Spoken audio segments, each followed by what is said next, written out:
Hola, te damos la bienvenida a Tertulia Literaria Papel Maché, un espacio en el que cada semana un grupo de amigos se reúnen para hablar de libros. Acompáñanos.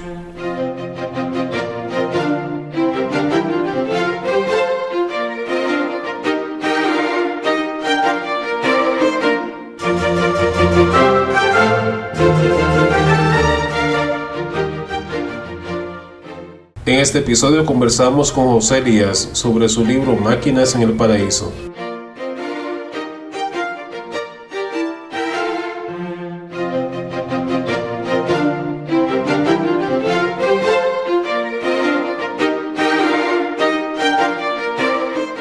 José Elías tiene más de 20 años ofreciendo consultoría de negocios de desarrollo de software para empresas Global 1000 en Estados Unidos, Europa y casi todos los países suramericanos. Es conferencista internacional en temas de tecnologías de vanguardia, tendencias de mercado, predicciones futuras, superación personal, futuro de la educación, realidad virtual, inteligencia artificial y la singularidad tecnológica, y autor del blog elias.com visitado por lectores de toda parte del mundo.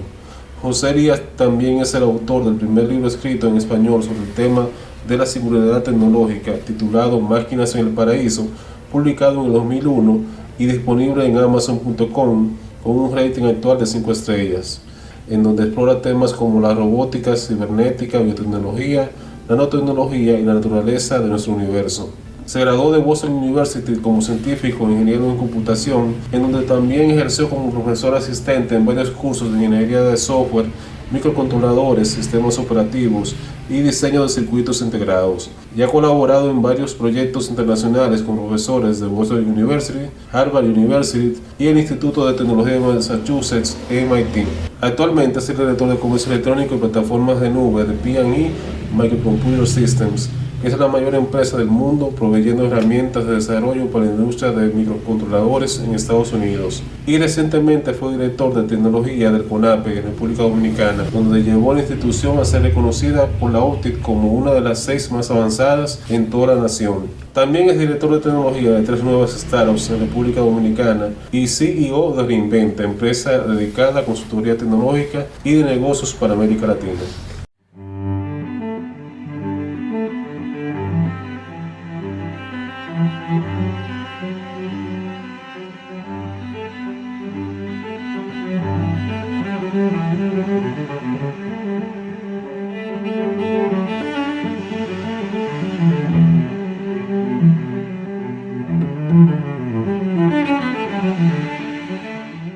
Bien amigos, contamos con la presencia y estamos muy contentos por ello de José Elías y vamos a darle la bienvenida y darle las gracias por aceptar esta invitación. Y nada, Elías, José, este espacio es suyo y usted puede hacer lo que le dé la gana con él. Encantado. No, yo la verdad es lo que estoy muy agradecido, porque tú eres de las pocas personas que conozco en nuestro bello país que Sí. se ha dedicado realmente a la divulgación del conocimiento y a despertar las mentes jóvenes, tú sabes. Entonces, desde que tú me dijiste y me preguntaste, Elías, yo creo que te dije que hacía antes de terminar de hablar. Y te dije, claro, ¿de qué se trata? ¿De qué? Ok, pues está bien, ¿sabes? Entonces, sí. Aquí estamos, vamos a ver cómo procede, se desenvuelve el evento del podcast. Sí, vamos a iniciar de inmediato con una primera pregunta, porque te hemos convocado aquí para hablar de tu libro Máquinas en el Paraíso. Entonces, vamos a partir desde ahí. ¿Por qué es el título Máquinas en el Paraíso? ¿De dónde viene ese título? Ok, para el que lee el libro, y a propósito, yo quiero hablar de eso más tarde, después vamos a hablar de eso. Hay un capítulo que yo me gustaría comentar, que tú y yo ya hablamos de eso, vamos a hablar un poco. Claro. Es que mira, hay un tema, y este es un tema filosófico, muy filosófico, en donde incluso es la intersección de la tecnología con la filosofía y cuando tú vienes a ver hasta con la religión. Sí. Estamos llegando a un punto en donde las inteligencias artificiales se están convirtiendo tan avanzadas que se predice, tú sabes, mucha gente cree que sí, otros que no, que va a llegar un punto en donde una inteligencia artificial, es decir, algo totalmente sintético, va a básicamente pensar igual que un ser humano. Y la pregunta es, si tenemos un ser que si tú le preguntas, ¿quién eres tú? Y él te diga claramente, yo soy fulanito de tal, me siento tal, tengo emociones, hay cosas que me gustan, hay cosas que no, tengo opiniones sobre la vida y el mundo, pienso filosóficamente, a veces cometo errores, a veces no. Esa persona, esa entidad, entonces tendría, entre comillas, un alma, y en cuyo caso podría entonces, coloquialmente, ir una persona así al paraíso también. Entonces, el nombre yo lo elegí muy, no cuidadosamente, sino con mucho, sabiendo exactamente lo que yo estaba haciendo. ¿Tú ves? Porque la idea del libro, y como vamos a hablar más adelante posiblemente, es realmente hacerte pensar, tú sabes. Es decir, realmente puede una máquina pensar y entonces si tú te pones del otro lado, somos los seres humanos máquinas, simplemente máquinas biológicas. ¿Tú ves? Entonces, si ambos somos máquinas o ambos somos entidades pensantes, deberíamos ver, y si existe algún paraíso, deberíamos todos ir para allá. Entonces, máquinas en el paraíso. Okay. Y yo usé máquinas porque las personas, en la cultura popular, una persona, si tú dices un ser sintético, una inteligencia artificial, no es tan común como una máquina. La gente prefiere decir máquina. Tú ves, una máquina. Sí, es una máquina pensante. Es más familiar el término. O cuando menos en esa época, cuando escribí el libro hace exactamente casi 20 años. Entonces, tú sabes, ya hoy día tú puedes decir inteligencia artificial y la gente entiende más o menos, debido a las películas y todo eso. Sí. Yo quiero que tú nos hables un poquito de tu experiencia con tu blog, eliax.com, y de cómo tú lograste la hazaña de publicar 10,000 entradas de forma consecutiva sin saltarte ni un solo día. ¿Cómo tú lograste eso? Bueno, mira, yo soy una persona que cree que si tú quieres lograr éxito en la vida, tienes que ser consistente con algo, tú sabes, realmente. Aparte de que, cosa que yo también he mencionado un par de veces en el blog y en sola una de mis charlas, mucha gente no sabe que yo en realidad soy autista, tú sabes, aunque yo me llamo un autista reformado, porque yo realmente soy una persona muy diferente a como yo era cuando entré a la universidad, que fue que yo descubrí lo que estaba pasando conmigo. Y yo me comunico muchísimo mejor. Cualquiera que me ve diría, no, es un tigre normal o loco, uno de las dos, pero autista no. Tú sabes. Entonces yo tengo muchas cosas como tics, de que si yo hago una cosa, me gusta continuar haciéndola, tú sabes, repetitivamente. Entonces eso me ayudó. Exacto. El blog nace, curiosamente, después del libro. Entonces, y el libro nació por otra razón. Es decir, yo escribí el libro porque en esa época, a mí desde chiquito me ha encantado leer y investigar, buscar datos. Yo soy una máquina de datos, que me encanta aprender. Yo iba todos los días a la barbería de la esquina a leer. Yo era un niñito y yo iba todos los días a leer. Y sin hablar con nadie, yo agarraba revistas y periódicos y eso a leer. Y después yo regresaba y me preguntaban cosas, tú sabes, los pocos amiguitos que yo tenía. Y yo le explicaba lo que yo había aprendido a la gente. Entonces eso fue algo que me llevó toda la vida, hasta que yo era adolescente, hasta que entré a la universidad. Y llegó un tiempo donde yo estaba muy ocupado en mi vida profesional y la gente seguía cada rato preguntándome. Yo dije, miren, le voy a escribir un libro. Le voy a escribir un libro donde todas esas cosas que ustedes me preguntan, yo voy a tratar de explicarlas en un solo combo. Desde el universo, la robótica, la genética y todas esas cosas. Sí, para no tener que repetir tanto, ¿verdad? Exactamente. Entonces la gente me escribe y yo le mandaba el libro, tú sabes. Yo literalmente lo imprimí en fotocopiadora, como dicen, en papel así, y lo mandé a ponerle la cosita esa, no me acuerdo cómo se llama, la espiral, qué sé yo. Sí, había como 3 o 4 copias. Yo se lo prestaba a toda la familia. Y después dijeron, oye, pero tú deberías publicar esto. Y dije, es que eso yo hice por qué. La cosa, al final, yo lo puse en un PDF y lo publiqué en Amazon. Entonces, ahí está en Amazon, con 5 estrellas, increíblemente, de rating, porque más gente quizás no lo lee. Sí. Pero bueno, y lo hice público. Y después de eso, me di cuenta que en vez del libro calmar las aguas con las preguntas, fue todo lo contrario. Generó 10,000 veces más preguntas. Más preguntas. ¿Y ahora qué hago? Entonces yo dije, mira lo que voy a hacer. Voy a hacer un blog y le prometo que todos los días yo voy a publicar algo de cosas que yo estoy viendo. Y así no me tienen que estar bromando. Exacto. Y ustedes lo ven ahí. Cada vez que yo hago interesante, lo voy a publicar. Y yo empecé así, muy inocentemente, con la primera publicación, con la intención de no parar, literalmente. Y yo dije, yo voy a escribir hasta llegar hasta 10,000. Yo me dije, bueno, esa parte sí fue media chistosa. Yo me dije que hasta 10,000. Pero ¿qué sabía yo? Que realmente iba a llegar el bendito 10,000. Tú lo dijiste relajando, como que... Claro. Atento a Checho. Entonces sucedió algo que el blog era literalmente solo para mis amigos cercanos y mi familia. Y 6 meses después, eso estaba en Godaddy, Sí. Incluso el motor del blog era uno genérico de eso que tenía. El que está ahora, eso lo escribí yo mismo. Después, para hacerlo más eficiente y bajar los costos y que ese video fuera más sencillo. Bla. La cosa es que 6 meses después yo voy y compro un módulo que por $3 al mes, creo que era, me daba estadísticas de las visitas. Y cuando yo vengo a ver, yo me quedé, wow, están entrando 50,000 personas de todas partes del mundo. ¿Y qué es esto?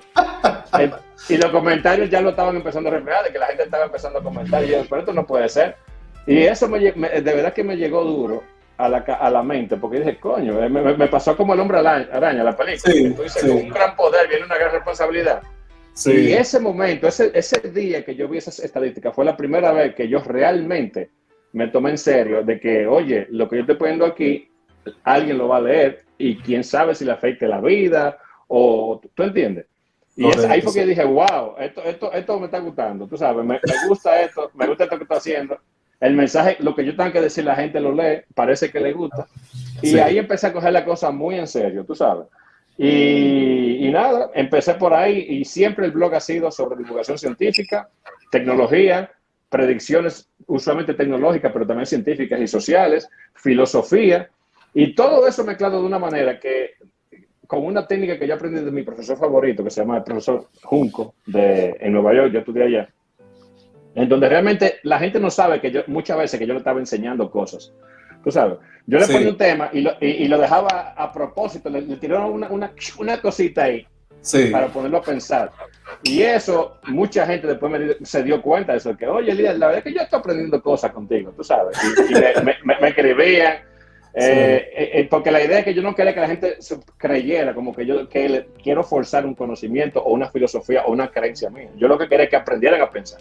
Tú sabes. Correcto. Entonces, claro, y una manera de la que yo dije, llegó un momento que dije, ¿cómo yo puedo jalar más gente para este blog? Y yo dije, bueno, si me pongo sencillamente a hablar de, qué sé yo, filosofía, religión y ciencia, lamentablemente vivimos en una sociedad que no es muy amigable a ese tipo de cosas, tú sabes. Sí. Entonces, a mí lo que se me ocurrió fue, déjame empezar a hablar mucho de curiosidades, cosas que a mí me parecen curiosas, explicar cosas para llamar audiencia. Entonces, y después, poco a poco, esa misma gente se daban cuenta que yo también escribía de cosas más profundas, tú sabes.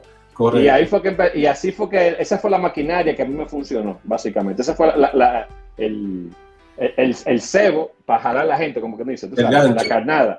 El gancho fue básicamente poner muchas cosas curiosas que yo me encontraba interesantes, pero entonces eso de verdad, mucha gente me ha escrito sobre eso, de que mira, yo llegué a tu blog leyendo tal tontería y después me enganché y hoy día soy otra persona, tú sabes. Y lo mejor que me ha pasado en el blog, honestamente, y por mucho, son los mensajes que la gente me dice, que todavía el día de hoy, después que yo oficialmente paré el blog, después de me siguen llegando mensajes de vez en cuando, 1 o 2 veces a la semana, gente diciéndome, mira, yo tenía 12 años cuando empecé a leer, 14, y debido a ti decidí estudiar tal cosa, o incluso gente que vivía en una vida muy, vamos a decir, triste. Por ejemplo, personas de la comunidad gay, tú sabes, LGBT, decía, mira, yo la verdad que vivía cerrado y gracias a ti decidí salir, me siento feliz ahora, que esto y lo otro. O sencillamente personas que decían, mira, mi papá quería que yo estudiara esto y después gracias a ti me animé a hacer otra cosa. O personas que se sentían estancadas en el trabajo, que me decían, oye, coño, esas cosas que tú escribes a veces me animaron a mí a hacer mi propia empresa y salir para adelante. O sea que la influencia ha sido muy positiva realmente en la vida de la gente. Sí, qué bueno. Sí. Y yo me lo tomé tan en serio que incluso en un momento yo dije, esto que yo estoy haciendo, esto me gustaría que algún día lo leyeran los hijos míos, tú sabes. Incluso el último artículo que yo guardé para eso, el número 1, fue para ellos, para mis hijos. Que si usted lo puede leer muy fácil, liax.com/1. Si ponen el número 1, van a ir a ese artículo especial, que es el número 10,000. Ya saben, que tienen que ir a leer eso. Y que esa semana yo estuve haciendo unos artículos especiales, los últimos, tú sabes, desde 1990 hasta el 10,000, un artículo especial cada día. Fue como llegando. Y la gente no creía que yo iba a parar, y de verdad paré. Y para mí fue... No, tú sabes que yo le di seguimiento a esa cuenta regresiva. Yo estaba ahí. Bueno, vamos a darle oportunidad al compañero Kivian, que está acompañándonos aquí en el panel, para que haga una pregunta aquí. Un abrazo, Kivian. Sí, Kivian. Es un placer, un honor, Elias, que estés con nosotros en nuestro programa. Gracias por aceptar, porque igual como tú también somos amantes de la ciencia, del arte, de todo lo que nos pueda llevar al conocimiento, hacia la verdad. Claro. Como divulgador científico, ¿te sientes influenciado por Isaac Asimov? Bueno, mira, si yo quisiera ser popular y a mí no me gusta hacer eso, a mí me gusta ser honesto con esas cosas, yo te hubiera dicho que sí, pero la realidad es que aunque yo sí conocía a Isaac Asimov y su trabajo y me encanta y lo admiro muchísimo, la persona que realmente me marcó y la persona que me influenció más fue Carl Sagan. O sea, Ok. yo todavía recuerdo el documental Cosmos de la primerita vez que yo lo vi, que yo me tiré en el suelo a ver eso. Yo quedé, eso, yo no sé cómo explicar, eso como que viene un tsunami, así, un tsunami mental de conocimiento y despertarte. Que como mucha gente también en esa época, porque un dato que la gente no sabe es que al día de hoy ese continúa siendo el documental que más se ha visto en toda la humanidad, en toda la historia. Claro, Cosmos, claro. el original, el de los 80. Entonces Carl Sagan realmente fue la mayor influencia en mí. Otro también, pero y con mucho menos que él, ya yo diría que Isaac Asimov y también Arthur C. Clarke, el que hizo 2001 Odisea del Espacio. Claro. Y también unos cuantos más, pero por mucho, esa es mi mayor influencia. Ya refiriéndonos un poquito más al contenido del libro, háblanos un poquito de en qué nivel estamos en cuanto al tema de inteligencia artificial y cuándo tú entiendes que podría producirse lo que se ha llamado la singularidad tecnológica. Ok, pues mira, ahí hay un tema. Tú sabes que hoy día, a mí me sorprendió el otro día, incluso en un comentario, en un grupo que yo tengo de Telegram, que la gente no sabe, hay mucha gente que hoy día no tiene idea realmente de lo avanzado que está eso. Es decir, la gente no entiende que cuando tú vas a Google y empiezas a escribir algo y buscas, Sí. literalmente no es sencillamente una tabla que un programita prehecho va y consulta para la palabra que tú haces. No, literalmente hay una inteligencia artificial entrenada para reconocer patrones y buscarte una respuesta. O sea, eso es lo que hace tan eficiente a Google. Similarmente, en prácticamente, yo diría hoy, en casi todo lo que hacemos hay algún elemento de inteligencia artificial. Incluso lo más reciente que está pasando ahora mismo es que los circuitos integrados, los cerebros, por decirlo así, de las computadoras, ya hay una empresa que está no una, varias realmente, pero una que ya demostró un producto que Google lo está implementando en su último celular, en donde el chip, por primera vez, no fue totalmente diseñado por personas, sino que fue una inteligencia artificial que dándole muchos patrones de los mejores diseñadores del mundo de microprocesadores, aprendió cuál era la técnica para diseñarlos y hacer lo que se llama el routing interno, las rayitas que se dibujan, tú sabes, conectando todos los componentes, de la manera más óptima posible. Y lo chévere es que lo hace a una velocidad como lo que a un ser humano le tomaría 6 meses, lo hace literalmente como en segundos. Tú sabes. Wow. Lo que significa que ahora las empresas van a poder desarrollar sistemas muchísimo más rápido, tú sabes. Similarmente, cada vez que uno hace una búsqueda en Amazon, que tú ves que, por ejemplo, tú estás comprando algo y te recomienda muchas cosas abajo, eso también es un sistema que aprende, de aprendizaje, tú sabes. Pero, y en medicina, por ejemplo, hoy día, ya hay varios segmentos, nichos en la medicina, en donde la inteligencia artificial es marcadamente superior a los mejores expertos médicos del mundo. Por ejemplo, ya hay inteligencias artificiales que tú le das una radiografía y te dice rápidamente lo que, en muchos casos, mejor que los mejores expertos y definitivamente mejor que el médico promedio. Cuidado si que Iván se va a quedar sin trabajo. Bueno, eso es toda una charla sobre el futuro del trabajo, sí. Una vez yo hablé. Muy bien. Sí, y similarmente, por ejemplo, hay inteligencias artificiales en medicina que tú le das muchísimo datos, mucho datos, y te dicen con solamente ver, mira, esta persona posiblemente va a padecer de esto, o de aquello, o de esto y lo otro. Wow. Y eso está así, y no solamente eso, lo último que está pasando ahora es que mucha gente no sabe eso. Todas las vacunas grandes que salieron hoy día para el COVID, todas fueron asistidas por inteligencia artificial, que ayudaron a encontrar muchísimo más rápido las combinaciones necesarias para hacer que esto se armara, tú sabes. La gente no sabe eso. Bueno, por suerte hay un par de videitos que he visto que sí son buenos, que yo he visto en las redes.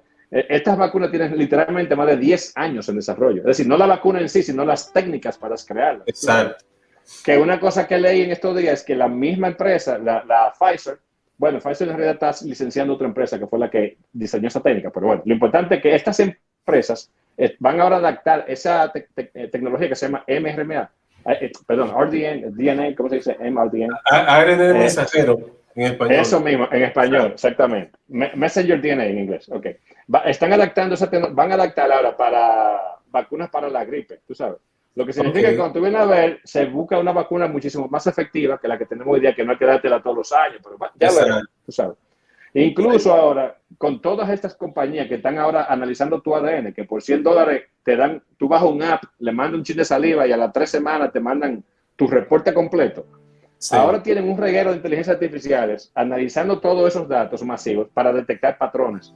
Y esas mismas inteligencias artificiales también, en un futuro no lejano, van a poder crear medicinas específicamente para una persona en particular.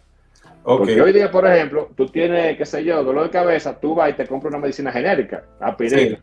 O si tienes algo de cáncer o lo que sea, o de páncreas, siempre es algo genérico para todo el mundo. Pero el futuro de eso es como inteligencia artificial, que van a saber exactamente tu composición genética y van a crear una medicina específicamente para ti, Edu, que va a ser 10,000 veces más efectiva que las otras, tú sabes. Entonces, aparte de eso, claro, aparte de eso, en las artes ya hay inteligencias artificiales que están componiendo música, haciendo guiones de películas, libros, poesía. Todavía, honestamente, le falta, eso es obvio. Pero cuando tú lo comparas con lo que era tan solo 5 años atrás, tú dices, wow, pero tú estás avanzando rápido. La evolución ha sido exponencial, como tú dices. Exponencial. Sí, entonces, ya estamos en un nivel en donde los diseñadores de inteligencias artificiales están empezando a utilizar inteligencias artificiales para ayudarlos a ellos a hacer mejores inteligencias artificiales. Y ya se está hablando ya de pasar de inteligencias artificiales especializadas en campos en específicos a lo que se llama inteligencia artificial general. Es decir, lo que somos nosotros. Nosotros, los seres humanos, somos máquinas de inteligencia artificial generales, que notamos patrones en lo que sea. Tú sabes. Entonces, eso que se llama la singularidad tecnológica, lo que significa es ese momento en donde surjan las primeras inteligencias artificiales que puedan ya pensar por sí mismas como un ser humano. Y en el momento que eso pase, eso va a ser una explosión de crecimiento tecnológico como nunca la gente se puede imaginar. Tú sabes, porque por ejemplo, un ser humano, nosotros tenemos, dependiendo de lo que tú defines como un ser humano moderno, pero vamos a hacerlo a grosso modo, no hemos cambiado mucho en los últimos 100,000 años. El cambio ha sido muy lento, tú sabes, porque tenemos que mezclar nuestros genes con más personas, dependiendo, tú sabes. Incluso hoy día está más lenta la cosa quizás, porque ahora en vez de, por ejemplo, mira lo que pasó con el coronavirus. Si ahora mismo no hubiera habido tecnología y tuviéramos en taparrabo y viene el coronavirus, ¿qué pasa? Que mata a toda la gente que no puede aguantar el virus, y los que lo aguanten sigan vivos, esos tienen hijos y esos hijos ya nacen inmunes al virus. ¿Tú ves? Sí. Es decir, que se muere una parte que no se adapta a los patrones y la otra resisten. Pero hoy con tecnología, esa evolución la estamos como que dice deteniendo a cierto punto, porque ahora queremos que todo el mundo siga vivo siempre y que sobreviva. ¿Tú sabes? Exacto. Y la evolución se trata básicamente de quién sobrevive los patrones para adaptarse al medio ambiente. Entonces, exacto. Pero una inteligencia artificial, a diferencia de nosotros, es un software, es literalmente un software, que él mismo puede decir, mira, yo voy a hacer una más rápida, para que en 5 minutos, ponle 10 segundos incluso, pero para no exagerar, ponle un día si tú quieres. Un día después, la nueva generación va a ser el doble de potente que la del día anterior. ¿Tú ves? Y un año después, tú tienes máquinas que van a ser inimaginablemente más potentes que una sola máquina con más intelecto, más creatividad, más poder mental, más en todo lo que te puedes imaginar, que todos los humanos que jamás hayan vivido sobre la faz de la Tierra. Y eso, la gente dice, pero eso es pura matemática, eso es aritmética básica. Eso es inevitable que pase. Sí. Eso nada más es cuestión de tiempo. Exactamente. Entonces, ¿cuándo va a suceder eso? Bueno, casi seguro, según la mayoría de expertos estoy hablando, porque según la mayoría de expertos, casi seguro este siglo.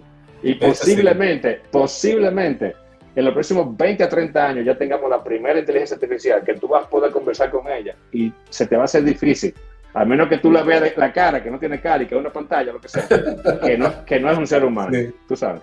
Incluso hoy día, déjame decirte, hoy día ya hay una tecnología que curiosamente Elon Musk tuvo que ver con eso, con OpenAI, y que Microsoft licenció, se llama GPT-3, creo que es, que hoy día tú te pones a hablar con ella o le dices algo y te responde de una manera que mucha gente ya se está confundiendo.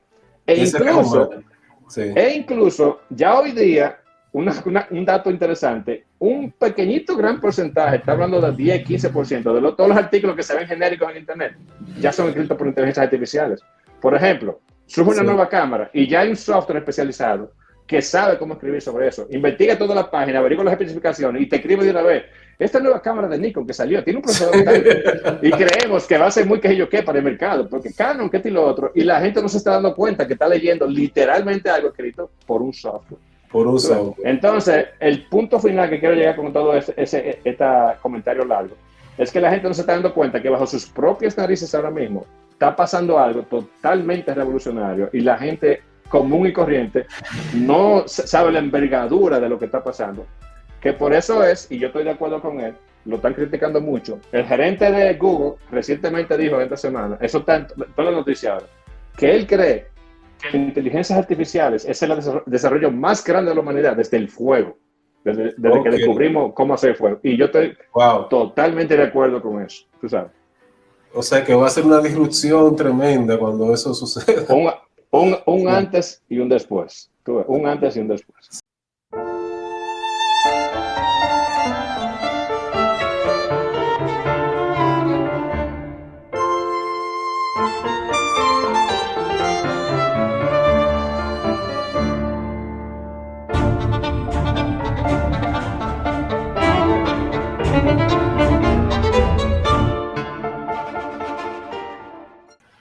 Podríamos estar viviendo dentro de una realidad simulada o podríamos nosotros crear una, o en este caso, ¿para qué podríamos usarla?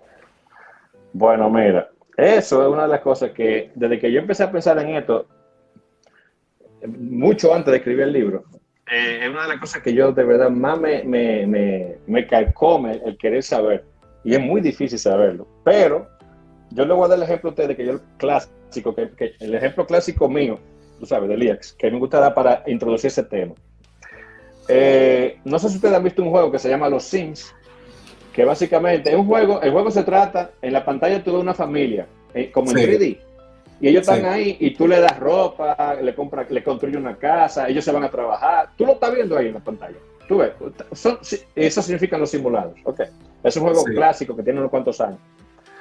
Y yo le digo a la gente, ok, imaginémonos que en un futuro esa simulación sea tan avanzada que cada uno de esos muñequitos que están ahí ya son conscientes de su existencia, porque tienen un cerebro súper avanzado.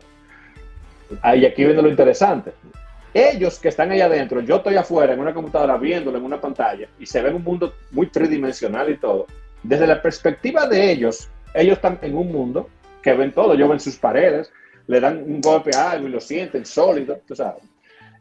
Escuchan las voces de los demás, tienen sentido, huelen la comida que están cocinando.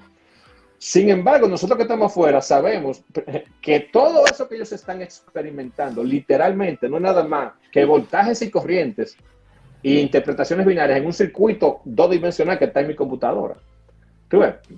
Entonces, noten ese salto. Eso es un poquito difícil para la gente entender esa parte, pero noten cómo algo que sencillamente son pequeñitos componentes electrónicos que utilizan electricidad, de alguna manera da origen a que una persona, en este caso vamos a decir sintética o virtualizada, jure, si tú le preguntas, ¿tú existes? Te va a decir, claro que sí. Y tú estás viendo el mundo tridimensional, cómo se expande al horizonte. Pero por supuesto, nadie que me diga que no, eso que así es la cosa.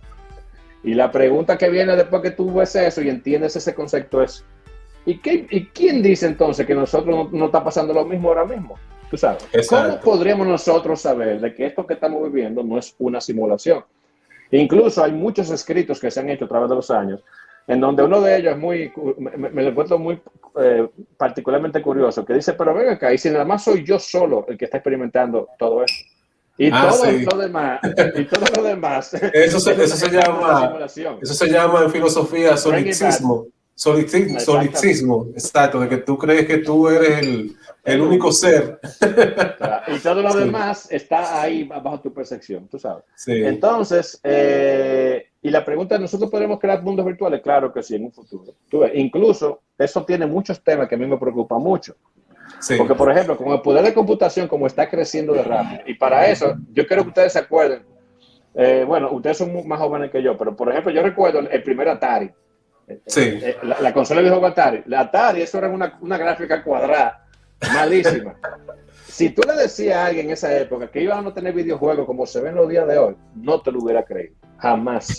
Tú ves, Sí. con la gráfica, la fidelidad que tienen, que tú ves la gente que parecen gente, con expresiones de todo. Incluso en esa época, varios años después, yo tuve una computadora en la universidad, que en esa época, para yo generar un solo cuadro de una animación, es decir, de 24 por segundo, uno solo, Sí. la noche entera pasaba calculando. Y después salía un cuadrito bien feo que ni siquiera se veía tan chulo como yo. Y hoy día, un PlayStation 5 hace cosas 10.000 veces mejor que eso y en tiempo real. Entonces, ¿por qué digo eso? Porque quizás dentro de 10, 15, 20 años, 30 años, pone como mucho, vamos a poder simular cosas tan increíbles que básicamente va a ser indistinguible de la realidad. ¿Tú sabes? Y la pregunta es si yo puedo crear eso y también tengo inteligencias artificiales que yo puedo, seres que puedo poner adentro y que empiecen a sentir por ellos mismos y que no saben que lo estoy metiendo ahí adentro. Eso básicamente es como que yo sería un dios, básicamente, ¿verdad? Exacto. Entonces, Sí. y ahí se mete más filosofía, ahí podemos hablar por 10 horas con eso.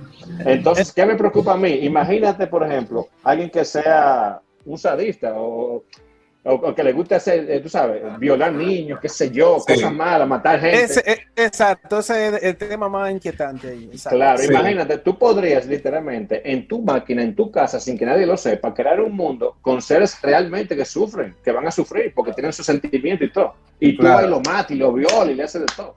Sí. ¿Me entiendes? Entonces, ese tema a largo plazo va a dar muchísimo, muchísimo de qué hablar.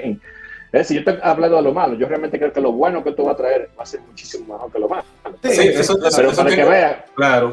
como todos, como siempre sucede, pero van a ser muchos temas que la gente ahora mismo no está entendiendo que eso viene. Sí. Entonces, ¿para qué podemos utilizar eso? Bueno, un uso que se le puede dar para responder tu pregunta, Kilian. Imagínate que yo quiero, por ejemplo, en un futuro modelar. ¿Qué pasaría si yo tengo dos países y uno le pongo el comunismo y el otro el socialismo? Vamos a simular. Y eso te está de moda ahora. Y ya yo no tengo que estar siendo subjetivo ni nada. Vamos con datos. Exacto. Yo le voy a poner los mismos recursos a los dos países, exactamente igual, la misma gente en los dos lados. Pero a uno le voy a poner un gobierno que es totalmente totalitarista y el otro totalmente liberalista. A ver qué pasa. Entonces, ese es un uso que yo creo que a ver qué sucede. Yo creo que sé en este caso el resultado, pero me voy a quedar callado. El que me conoce sabe, pues, tú sabes. Para que no te acaben en la red, porque esos son temas que causan polémica. Claro. Entonces, que, bueno. Sí. Otra pregunta que tengo por aquí, Elías.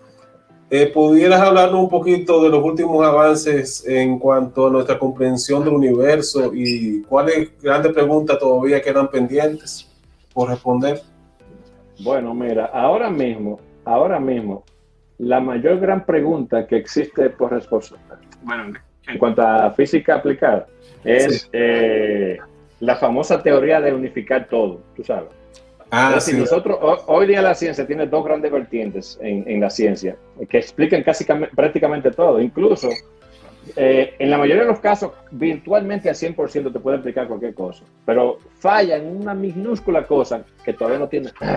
Está por un lado todo lo que se deriva de Einstein, la teoría de la relatividad, que aplica a grandes escalas, universos, planetas, voy a saltar el agujero negro por un segundo, galaxias, etcétera, y grandes velocidades como la velocidad de la luz, grandes campos gravitacionales. Y por otro lado está lo que se llama mecánica cuántica, que no tiene nada que ver con mecánica automotriz, por si acaso, ni palanca. Eso es simplemente un nombre. La mecánica cuántica describe todo lo ultra pequeño, lo que ocurre a los subatómicos, lo más chiquito del átomo, los electrones, los quarks, etcétera, etcétera, etcétera. Entonces, ambas vertientes son yo diría espectacularmente precisas en hacer predicciones, pero hay un par de escenarios donde se rompen y si nosotros podemos llegar y cada una tiene sus ecuaciones apartes y el gran problema que tenemos es que no son compatibles en cierto sentido, es decir, todavía no podemos expresar la mecánica cuántica en términos de relativistas, ni la relatividad en términos de mecánica cuántica. Y nos gustaría hacer una sola cosa. ¿Por qué? Porque hay escenarios en donde necesitamos eso para saber más del origen del universo. Y el ejemplo clásico, o quizás el primordial, bueno, son dos. Son el Big Bang, si es que ocurrió, y agujeros negros. Y vamos a tomar de agujero negro como ejemplo. ¿Qué pasa en un agujero negro? Un agujero negro es algo en donde la masa se ha compactado tanto, tanto, tanto. Es decir, estamos hablando de compactar, por ejemplo, literalmente, imagínense República Dominicana entero, en el tamaño, qué sé yo creo que sería incluso más pequeño, pero imagínense mi uña, Sí. literalmente. Y eso no es teoría, sabemos que de verdad es así. Entonces, bajo esas presiones hay dos cosas que están pasando. Por un lado, hay una gran fuerza gravitacional y para eso utilizamos la relatividad de Einstein. Pero por otro lado, debido a su tamaño ultramicroscópico, lo que está ocurriendo adentro es mecánica cuántica. Entonces, si queremos entender realmente lo que pasa dentro de un agujero negro o cómo fue el Big Bang, que empezó también de una cosita minúscula y se expandió, necesitamos una ecuación unificada, la famosa gran unificación. Entonces, eso ahora mismo es el campo de mayor estudio de la ciencia. Y si podemos lograr eso, que posiblemente yo creo que las inteligencias artificiales, esa va a ser una de las herramientas principales que nos van a ayudar a llegar a una respuesta a eso, vamos a poder decir ahora, oye, aquí está la ecuación de lo que ocurre dentro de un agujero negro, o cómo fue que surgió el Big Bang, o bla, bla, bla, bla, bla. ¿Tú ves? Y por otro lado, una cosa que eso en paralelo a eso, transversal, es que aparenta que estamos empezando a tener pistas sobre la naturaleza de la realidad. Es decir, para que tengan una idea, ¿qué pasaría si yo agarro una lupa especial, una lupa mágica? Yo empiezo a aumentar mi dedito y voy entrando, llego a los átomos, llego a los quarks, sigo aumentando. ¿Qué hay en el fondo realmente? Sí. No puede haber un espacio vacío, tú sabes, y todavía no estamos claros con eso. Hasta ahora se cree que hay una sopa cuántica, es decir, como unas pequeñitas partículas que salen y entran, pero ¿qué hay más por abajo de eso? Es decir, ¿qué es la realidad en sí? Tú sabes, ¿qué es lo que está ahí abajo? Tú sabes, y aparenta, y bueno, ahí hay muchas interpretaciones. Uno cree que la realidad es, por decirlo así, digital, en el sentido de que todo es cuantizable, como dice la mecánica cuántica, que hay pequeñitos, imagínense una pantalla que tú lo aumentes de televisión y tienes los punticos de píxeles, y de ahí ya tú no coges más, ya es, hasta ahí llegaste. Otra creen que es algo analógico, que son unas ondas que se mueven, pero lo que aparenta que está surgiendo ahora es que la realidad no es ninguna de esas dos cosas. Es muy parecido al ejemplo que te dije ahorita de los Sims, sí, que están siendo simulados, en donde aunque ellos perciben sus píxeles y paredes y olores, realmente todos son relaciones de entre bits y bytes. Entonces parece que es algo más abstracto. Entonces parece que nosotros, la generación de ahora del siglo XXI, por primera vez estamos empezando a dar los primeritos pasos para entender qué es la naturaleza de la realidad. Y yo escribí un artículo en el blog sobre, ¿cómo que se llama esto? De Wolfram. Wolfram, ¿Cómo sí. que se llama? Yo lo vi, Sí, incluso vi un live por Instagram que tú tuviste sobre ese tema. Exactamente. Y yo estuve. Sobre los, ya me acuerdo del nombre. Sí. Hipergráficos. Se llama Sí, hipergráficos. exacto. Este matemático muy famoso, que curiosamente es el autor y el ideólogo de la herramienta más utilizada en la ciencia, que se llama matemática. Entonces, este señor, Stephen Wolfram, él ha sacado una teoría que dice que en realidad todo lo que estamos viendo son relaciones de cositas bien abstractas, que pueden ser matemáticas. En otras palabras, es posible que toda la existencia no sea más que relaciones matemáticas entre lo que no sabemos que son esas cositas entre unas y otras, sencillamente. Una gráfica inmensa, tú sabes. Incluso él ya ha empezado a tener un poquito de éxito con esa teoría, porque ya él puede explicar cómo, conectando nodos en una gráfica, puede surgir el concepto de relatividad y también el concepto de algunos de los conceptos de la mecánica cuántica. ¿Tú ves? Entonces, ¿a dónde lo lleva eso? Que aparenta que la realidad de nosotros es totalmente, no es como la vemos, como la percibimos, tú sabes, sino que sencillamente, y si quieren pensarlo así, son muchísimas ecuaciones matemáticas en la nada, flotando en el espacio, que están conectándose una con otra y que dan origen evolutivamente a todo lo que es el universo, las cosas que vemos, las computadoras, los seres humanos, y nosotros chateando aquí. Sí, bueno, son temas que ponen a uno a dudar de todo, ¿verdad? Sí. Una crisis existencial te puede generar. No, pero muy divertido. Sí. No, esa charla que tuviste por Instagram me interesó muchísimo. Yo estaba ahí encantado como público escuchándote. En el libro Máquinas en el Paraíso descubrí que dibujas muy bien, Elias. Generalmente la veo así como surrealismo. ¿Estudiaste arte o de dónde te nació tal habilidad? Bueno, eso yo quisiera pensar que quizás fue por ahí la cosa. Tú sabes que dicen que los autistas a veces como que tienen una habilidad que desarrollan. La mía era el dibujo de chiquitico. De chiquitico yo podía agarrar a una gente y pintarlo, tú sabes. Y después en la escuela secundaria descubrí a Salvador Dalí en la biblioteca, un libro de él, y esa fue mi mayor influencia, el surrealismo. Pero yo aprendí solo, yo nunca he ido a una escuela de arte ni nada. Sencillamente yo agarré mi lápiz y empecé a darle para allá, como dicen, a la brava. Tú sabes.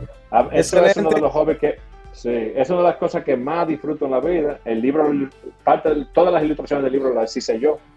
Entonces, nada, y tengo incluso un Instagram ahí que después ustedes lo compartirán si la gente quiere ver parte de los dibujitos míos, que ahora sí, claro, claro. Sí. Animamos a los oyentes que busquen la cuenta de Instagram de Elías. ¿Cómo te consiguen en Instagram, Elías? Para que la vean. Bueno, Elías es con X, es decir, con X. Mi nombre, el Elías que estamos hablando aquí, Elías.com.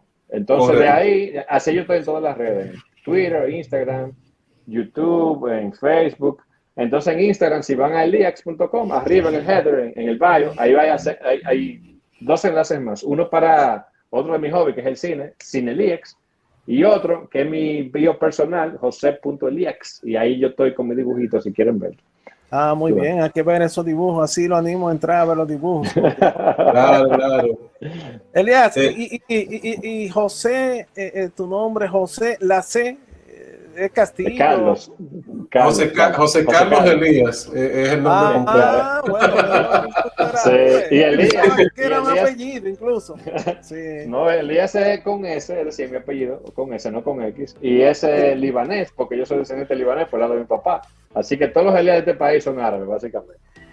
Pues mira, es interesante también saber eso. Gracias, Elías.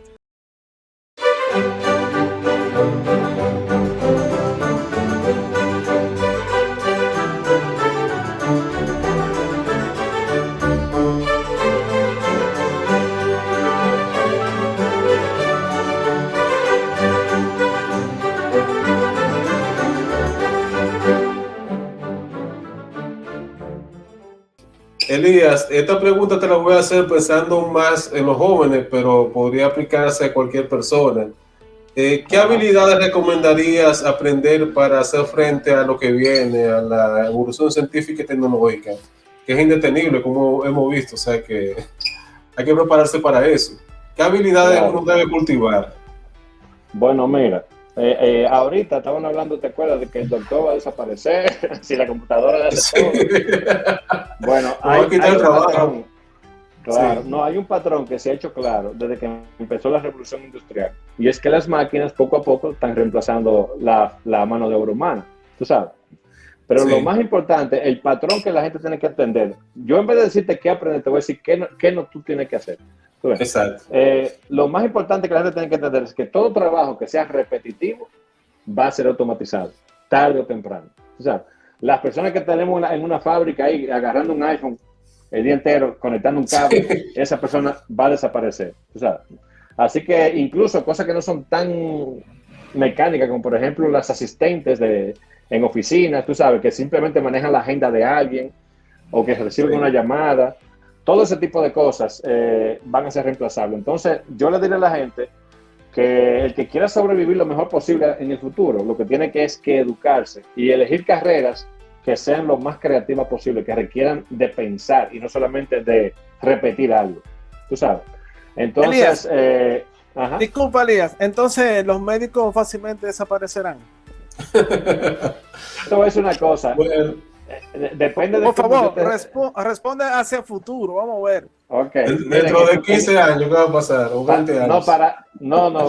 Una gran parte de... Yo diría que las inteligencias artificiales se van a convertir en una herramienta que va a permitir que los médicos sean mucho más eficientes. Eso es lo que va a pasar inicialmente, tú sabes. Donde, por ejemplo, un médico que quizás no haya tenido el privilegio de tener tanta experiencia como otro, tú sabes, o estudiar en lugares, o trabajar con gente que le expliquen bien la cosa, o que tenga muchos, qué sé yo, pacientes, con una inteligencia artificial como esta, que ya sí tiene la inteligencia colectiva de todos los otros médicos, va a poder hacer cosas que cualquier otro médico casi va a poder hacer. Y eso significa que va a subir la calidad de su servicio y por tanto la calidad de la salud de la gente. ¿Tú ves? Ahora, qué positiva. Claro. Ahora, al muy largo plazo, yo soy que eso yo lo hablo en algunas de mis charlas, yo soy partidario de que realmente lo que va a suceder al final de todo esto, hay dos vertientes que pueden la cosa suceder. Uno está la vertiente, como digo yo, del Terminator, de la película, que las máquinas se van a poner súper inteligentes y van a acabar con todos nosotros. Yo creo realmente que lo que va a suceder, lo más probable, es que como son herramientas, las vamos a integrar en nuestro organismo, tú sabes, y vamos a fusionarnos con esas inteligencias artificiales. Y ya hay señales de que vamos para allá. Hoy día, por ejemplo, ya tenemos unos pequeñitos chips para la gente que tiene Alzheimer, que se le ponen en el hipocampo y que ya permiten, tú sabes, de que recuperar ciertas cosas. E incluso ya hemos emulado y creado neuronas artificiales sintéticas, 100%, tú sabes. Entonces, vamos hacia un futuro, en mi opinión, en donde nos vamos a fusionar con esas inteligencias artificiales y cada ser humano de nosotros va a tener el conocimiento, la inteligencia y el poder intelectual, como dije ahorita anteriormente, de toda la humanidad completa. Entonces, no es que las inteligencias artificiales nos van a quitar el trabajo ni que se van a adueñar del mundo, es que nosotros nos vamos a convertir en ellas, tú sabes. Sí, y claro está que va a suceder que siempre va a haber gente que se va a oponer a eso. Yo no quiero, pues no hay problema, te queda atrás. Es sencilla supervivencia, esto es evolución, tú sabes. Nosotros sabemos que... Exacto, o te suben a huevo de la ciencia o te quedan. Exactamente. Porque miren, por ejemplo, hablando racionalmente y sin nada de pensar, nosotros sabemos con datos reales que ya han habido unas 7 extinciones masivas en la Tierra. Y eso fue mucho antes de que la gente hablara, ay, los seres humanos estamos, el calentamiento global causándolo. Hermano, hace 7 veces atrás, la vida entera de este país, del mundo, perdón, se redujo en un 97% por diferentes causas. Una fue quizás, se estima que hubo una explosión supernova cerca de nosotros, que la radiación llegó hasta aquí y acabó con todo. En otro caso fue un gran efecto invernadero. En otro caso es que habían tantas plantas literalmente en un momento que se generaron tanto dióxido de carbono que envenenaron hasta casi toda la vida. En otra, que es una cosa que yo creo que eso hay que estudiarlo bien, el Sol sabemos que va dando la vuelta alrededor de la galaxia y tarda más o menos unos 60 y pico de millones de años de una vuelta.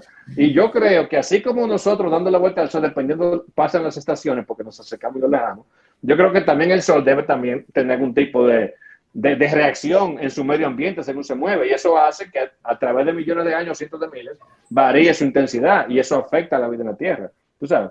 Entonces, ¿a qué voy con eso? Que también sabemos que cayó el famoso meteorito que acabó con los dinosaurios. Entonces, sabemos y a largo plazo sabemos, y eso estamos claros, que como ya conocemos el tipo de estrella que es nuestro Sol, sabemos más o menos, a grosso modo, en qué momento se va a convertir en lo que se llama una hipergigante roja, que va a básicamente acabar se va a tragar de tan grande que se va a poner a Marte y en la Tierra. Entonces, tarde o temprano sabemos que la vida aquí se va a acabar. ¿Cómo vamos a sobrevivir? Bueno, o tú te quedas siendo un animalito llamado ser humano como el día de hoy, o te adaptas a un ser sintético más avanzado y escapas de aquí, como queda Elon Musk, llevarnos primero a Marte y después quizás a las estrellas y salimos para otro lado a ver qué hacemos, tú sabes. Sí, y con eso ya estamos retomando el tema con el que comenzamos, ¿verdad? Que tú querías comentar de cómo va a ser la supervivencia de la humanidad, o sea, hacia el futuro, hacia largo plazo, cómo se va a poder hacer eterna hasta cierto punto la humanidad si evoluciona hasta ese punto de nosotros convertirnos en esa máquina, como tú dices ahí en el libro. Bueno, pues mira, si tú quieres, para los que se interesan en el libro, a mí me gustaría, como para finalizar, o no sé después si seguimos hablando con más preguntas, de uno de los capítulos del libro, que se llama, el capítulo 8, se llama La eternidad de la mente humana. Si me permiten. Claro. Bueno, miren, el contexto de ese capítulo, básicamente, lo voy a explicar con un ejemplo que me gusta dar a mí también, en mis charlas.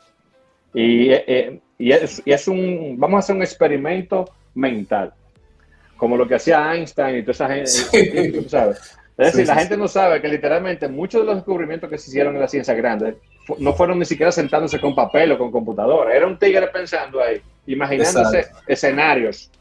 ¿Tú ves? Y yo creo que no imaginemos este escenario conmigo.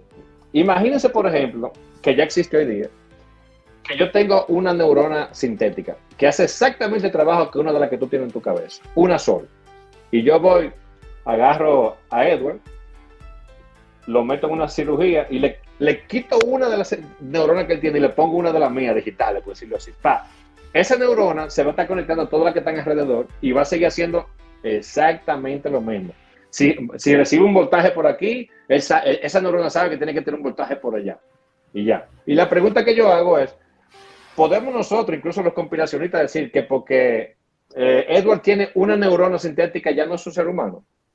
Y la respuesta yo creo que diría la mayoría de la gente que no, él sigue siendo Edward, normal como el corriente. Y si le preguntamos, Edward, ¿tú te sientes igual que ahorita? Él va a decir lo mismo.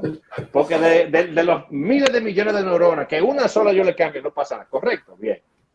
Vamos a seguir el experimento mental una vez más. Y vamos ahora a reemplazarle 2 o 10 o 100. Y esas 100 neuronas van a hacer exactamente lo mismo que las anteriores. Y ya ustedes me imagino que saben para dónde voy con el experimento. Sí. Si voy poco a poco, y le sigo preguntando, desde su punto de vista, Edward, en todo momento, sus neuronas están haciendo exactamente lo mismo que hacen las que reemplazó. La única cosa que en vez de ser neuronas, por decirlo así, biológicas, son neuronas sintéticas, si las queremos llamar digitales, como ustedes quieran. Sí. Y aquí viene lo chulo del caso.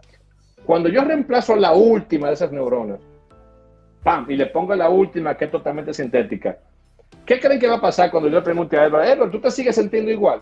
Edward me va a va a seguir diciendo, pero claro, totalmente. Yo sigo siendo Edward, ¿de qué tú me estás hablando? A mí no me han hecho nada, mi cabeza sigue igualito. El objetivo de este ejercicio mental que yo me hago es, ¿qué me dice eso a mí? Para que vean que tú no necesitas ni siquiera herramientas, es simplemente pura lógica.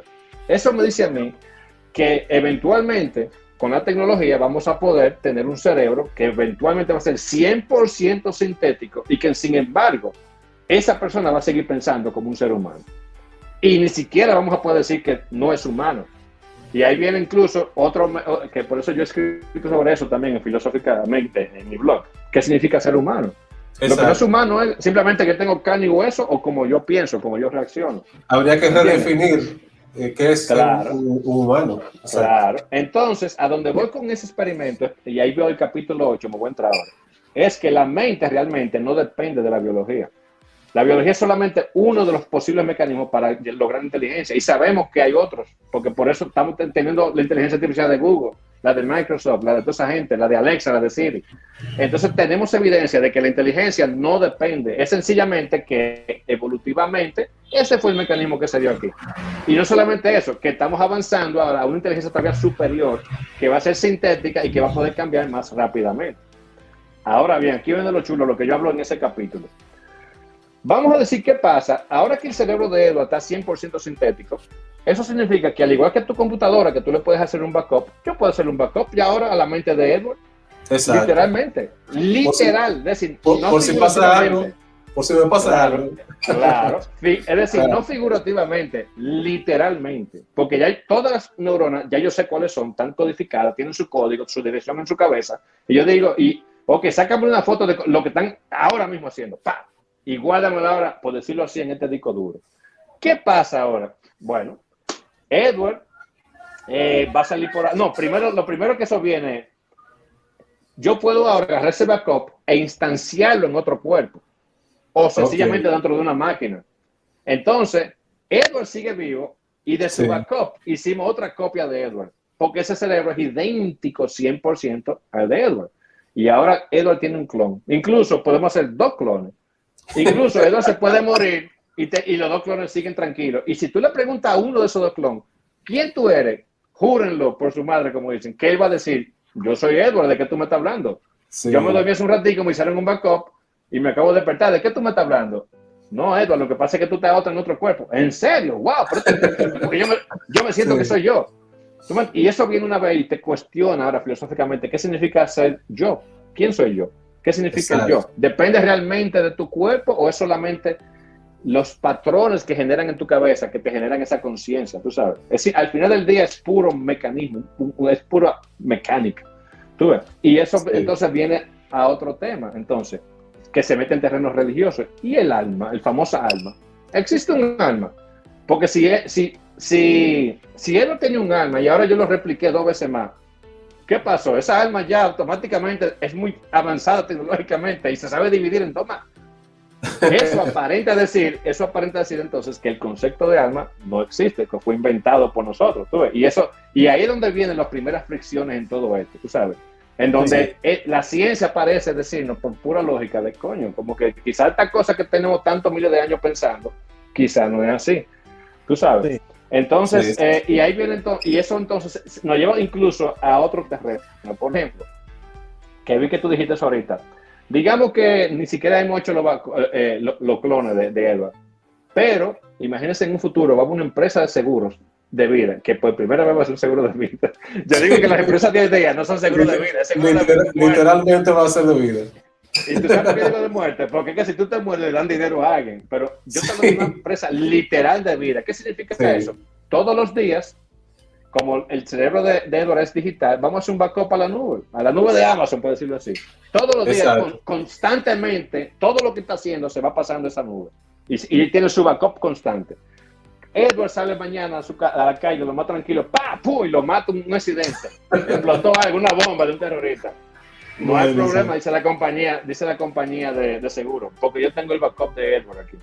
Entonces van de la familia, no se preocupen, aquí está el cuerpo robótico o biológico, como ustedes lo quieren, lo podemos hacer creer del ADN de su cuerpo y le creamos el cuerpo igualito y le metemos el cerebro nuevo con el backup, con el respaldo. Sí. Y ahí tienen a Edward otra vez. Y lo bonito que Edward, cuando le despierte y le pregunta, ¿qué te pasó? ¿Tú sabes qué te pasa? Y va a decir, yo no sé, ni cuenta.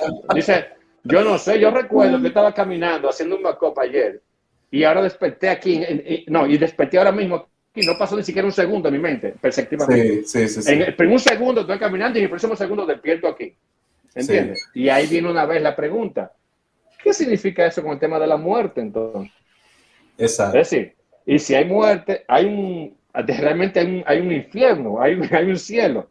¿Qué nos dice eso? Es decir, todos estos temas nos ponen a nosotros realmente a pensar y a dudar muchas cosas, ¿sabes? Sí. Entonces, ese capítulo yo básicamente lo que explico cómo es que funciona ese tema de los backups, de respaldo del cerebro y toda esa cosa.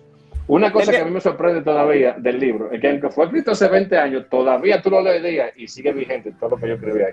Ah, sí, eso te iba a comentar, Elías, que eso sigue tal cual. O sea, los temas que tú tratas en ese libro son temas actuales.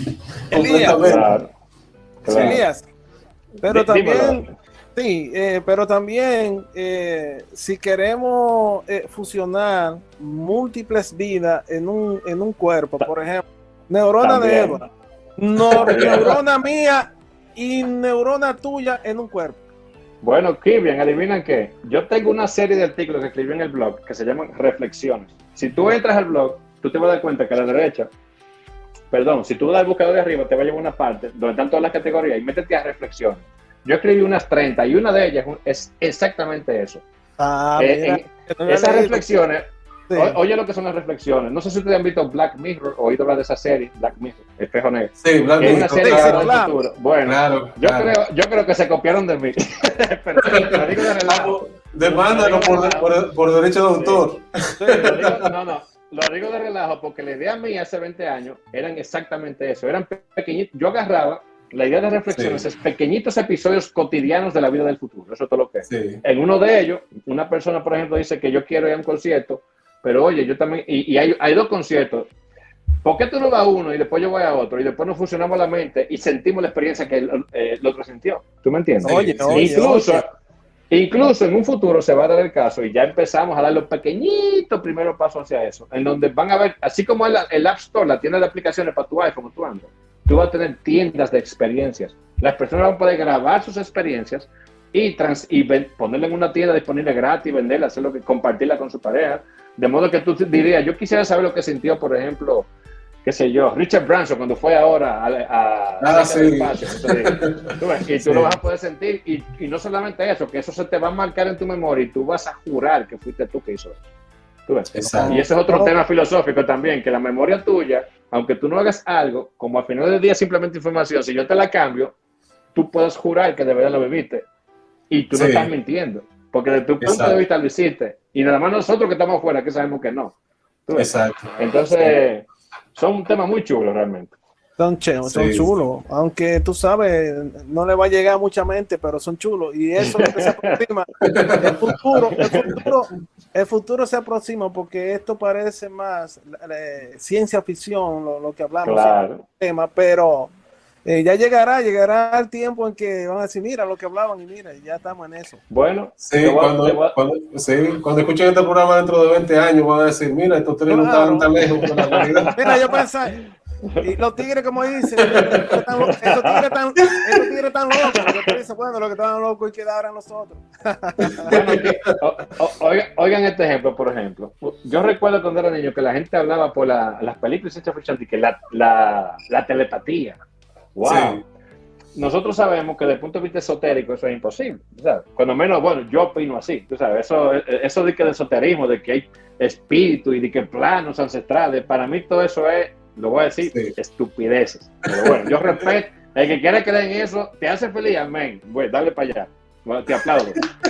Pero, para que veas cómo la tecnología sí va a permitir una manera de telepatía. ¿Y cuál es el ejemplo? Bueno, hoy día, hay mecanismos, tanto que se ponen en tu cerebro implante como en tu garganta, que con tú solo pensar palabras, las sintetiza. Ok, eso se está haciendo hoy día. Y también tenemos tecnología que se llama un implante coclear. Hoy día hay unas 200,000 personas en el mundo que eran sordas antes, que se le pone un implante coclear y ya pueden escuchar. Entonces vamos a pensar, vamos a un experimento mental otra vez. Si ya tengo tecnología que yo puedo pensar palabras y que me las sintetiza en una voz y que se va a sonar igualito que yo hablando, y si yo tengo tecnología que un sonido de una voz sintética me la mete a mi mente, es nada más poder decirlo así, un celular de por medio, ¿me entiendes? Sí, un Wi-Fi, sí, claro, un Bluetooth, sí, lo que tú quieras. Entonces, claro, en teoría, ahora mismito, nosotros podemos estar viéndonos la cara, muerto la risa, simplemente con los pensamientos comunicándonos con el otro. ¿Y cómo se le llama eso? Telepatía. Sí. Entonces, claro, y eso me lleva a esa frase de Arthur C. Clarke, que me gusta mucho y que la cito en algunos de mis charlas, que dice que cualquier tecnología lo suficientemente avanzada es indistinguible de la magia. ¿Tú ves? Sí, y así es. Así es la cosa. Exactamente. Así. Pero nada, eso básicamente. ¿Tiene pensado escribir otro libro? ¿Y dónde podemos adquirir Máquinas en el Paraíso? Bueno, Máquinas en el Paraíso está en Amazon, lo pueden comprar y bajarlo al lector Kindle. Pero a los oyentes de este podcast, noten que si se meten al blog mío, eliax.com, arriba hay un enlace, e incluso pueden buscar en Google Máquinas en el Paraíso PDF y pueden descargarlo gratis. Y yo no me enojo por eso. Yo hice una versión gratis para el que se sienta que no puede pagar los $3 que cuesta el libro. Por alguna razón, porque literalmente hay personas que yo sé que incluso $3, tú sabes, sí, tienen hijos, no pueden gastar y yo lo entiendo. Pero lo pueden, claro, el libro está en $3 en digital en Amazon, para Kindle, que el lector Kindle lo puede bajar en cualquier plataforma que tengan, o PDF gratis en eliax.com. ¿Y algún otro libro que esté en carpeta? Como sí, te preguntó aquí. Sí. ¿Tienes pensado escribir otro libro? Miren, yo tengo un problema ahora mismo en mi mente, que yo quisiera escribir sobre tantas cosas. Yo literalmente van 2 veces que inicio la maquetación de lo que sería la continuación de Máquinas en el Paraíso.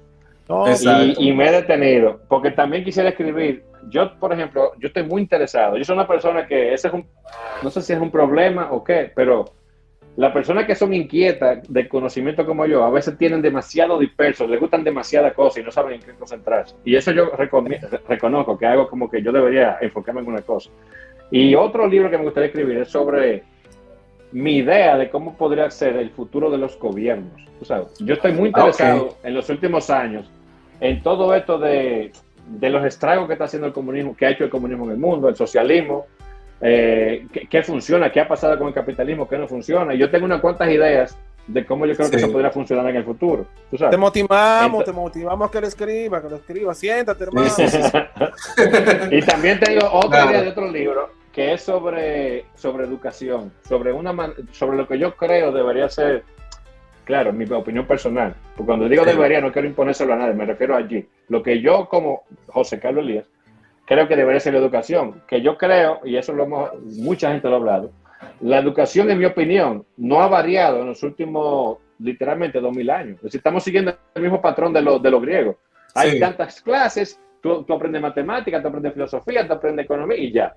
Y yo creo que eso hace tiempo que tiene que cambiar. Hoy tenemos tecnología y recursos para aprender de otra manera. Yo creo que la gente aprende más fácil en la práctica. Así que, por ejemplo, en vez de yo ponerte que aprender con fórmula y aburrirte con economía, yo lo que hago es vamos a simular un banco y una familia y una persona. Y ahora vamos, tú tienes tantos niños, escríbelo ahí, tú tienes tantos gatos de leche y qué sé yo qué. O tú quieres hacer un negocio, pues vamos al banco. Fulanito, tú vas a ser banquero ahora, tú sabes. Entonces ahora, Exacto. y tú vas a ser el que va a probar el préstamo. ¿Y por qué yo le voy a dar préstamo? Bueno, tú sabes si él tiene colateral para adelante y si él no te paga. Es decir, La garantía que así es tiene. la manera realmente de uno aprender, en mi opinión. Se aprende mucho más Sí. fácil. Y con realidad virtual hoy día, ya tú puedes ponerte un casco y transportarte cualquier cosa. Por ejemplo, si queremos ver qué pasó con la Revolución Francesa, y ya llevar a los muchachos allá y a meterlos literalmente a las reuniones que estaban sosteniendo esa gente y cuando se formó la batalla y qué fue lo que pasó ahí. ¿Tú ves? Entonces Exacto. yo creo que se viene una revolución grandísima en educación y la inteligencia artificial va a jugar un papel en eso fundamental a largo plazo. Porque una de las cosas que tú vas a poder decirle a una inteligencia artificial es, oye, créame un mundo en donde pase esto y aquello y tú lo vas a crear. Como hoy día, a propósito, han surgido unas herramientas increíbles que la puedes buscar en internet, en Google y cosas, en donde tú puedes describir, yo quiero una silla en forma de aguacate, que ese fue un ejemplo real que yo vi, y te hace como cinco modelos diferentes que a un diseñador gráfico nunca lo hubiera pensado, quizás. ¿Tú ves? Y así mismo vamos a tener en el futuro historias que vamos a decir, mira, inteligencia artificial, óyeme, Siri, yo quiero que tú me hagas una película o una obra sobre esto y aquello, con estos personajes que sean así, así, así. Empieza, no me gusta eso, cámbiamelo. Cámbiame ahora el escenario. Yo creo que se vea de día. Estilo Titanic, qué sé yo, ¿me entiendes? Entonces. Coño, Sí. qué chulo fue ese escritor. Claro. Es muy fácil, qué fácil. Pero nada, yo sé que ustedes me dijeron que ya este era el final y yo me emociono mucho hablando. Tenemos ya que despedir el programa y solamente nos queda agradecer infinitamente a José Elías por habernos acompañado en este ratito hablando de su libro Máquinas en el Paraíso y te animamos, Elías, a que sigas escribiendo, que sigas divulgando.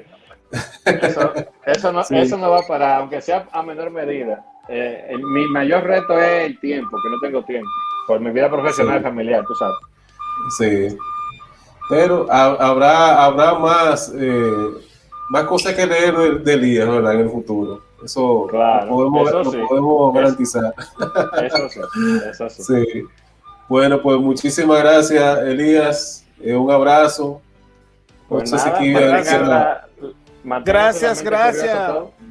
Sí, gracias, Elías. Realmente yo creo que la audiencia va a quedar súper chévere de tú llevarnos por ese mundo fascinante hacia el futuro y también cosas de tu pasado, del aprendizaje y todo eso tan chévere, tan bonito que sé que va a llegar a mucho y lo va a motivar. Como también te motivamos a que continúes escribiendo, investigando y qué bueno, porque para mí y Evo, que hemos hablado de ti, eres uno de los divulgadores científicos jóvenes de nuestro país, el único que yo conozco que siempre está en asuntos de tecnología, de ciencia y que está 1A en nuestro país. Eva, ¿sí o no, Eva?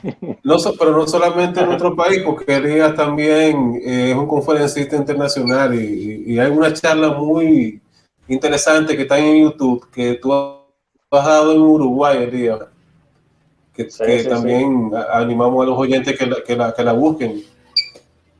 Que incluso creo que tú has ido a escuelas a impartir charlas. Recuerdo que hay una charla que se llama las estrellas, me parece. Sí, desde un barrio a las estrellas. Esa es la charla que es como no sé, es biográfica mía. ¿Sabes? Y después charlas sobre inteligencia artificial, sobre realidad virtual, sobre el futuro de la tecnología. Hay muchas charlas que pueden encontrar en YouTube conmigo. Sí, así mismo motivamos a nuestros seguidores, a nuestros amigos que realmente sigan aprendiendo y siguiendo a Elías, que tiene muchas cosas importantes en sus videos, documentales, etcétera, sus estudios. Abrazos. Un abrazo a todos y gracias por la invitación, lo disfruté mucho.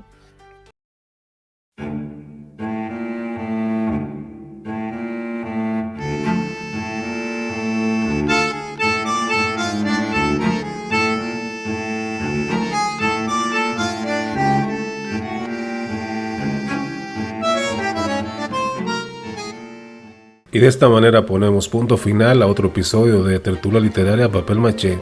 Recuerden que pueden compartir este podcast por sus redes sociales, además de seguirnos en Spotify y suscribirse a nuestro canal de iVoox. Hasta luego, amigos.